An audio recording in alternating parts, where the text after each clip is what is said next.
এটা হচ্ছে উলপুর জলাশয় রেস্টুরেন্টে যে খাইতে পারি রে, খাওয়া নিয়ে কাড়াকাড়ি এসে বুফে নিয়ে ঝামেলা হয়েছে, সেই বুফের প্রতিশোধ এখন ঢাকায় এসে নিচ্ছে। এই এই ভাইয়া, এই তুমি উলপুর জলাশয় রেস্টুরেন্টে যে খাইতে পারো না বিধায় এখানে এসে খাচ্ছ? সব তৃপ্তি এখান থেকে পূরণ করে নিচ্ছ? আপনাকে তো চিনলাম না ভাই। উলপুরে তো আজকে ফ্রিতে খাওয়াচ্ছিল ভাই বুফে, এমনকি তোমরা ছেলে রেখে এখানে ঢাকায় চলে আসছো কেন? মানে ওই তৃপ্তি পূরণ মেটানোর জন্য? এই বলো ভাই, আপনি কি করেন?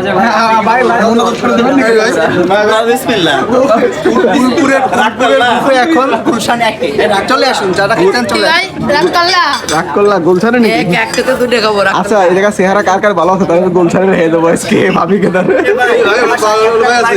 হ্যাঁ আপনার তো চেনা চেনা লাগতেছে, আপনি সরকুলে গ্রাম থেকে লুঙ্গি ভরে আসছিলেন।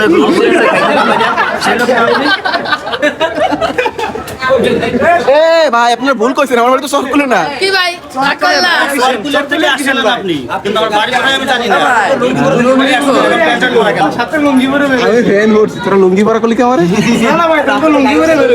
আর যাই হোক, মানে এখন অত কথা বাদ, মানে যে তোরা জলাশয় রেস্টুরেন্টে তো তোকে খাতি দেয় নাই, থাবা মারে এখন গুলশানে পাঠাইছে। এখন গুলশানে কি তোরা, গুলশানে কি তোরা দেহ ব্যবসা করে খাচ্ছিস নাকি অন্য কোনো কিছু করে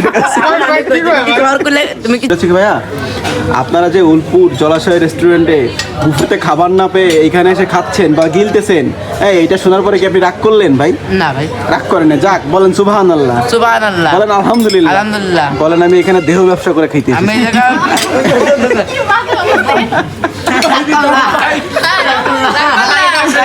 এই কথা শুনে কি আপনারা রাগ করলা? না ভাই আচ্ছা তাহলে ঠিক আছে, বলেন সুবহানাল্লাহ।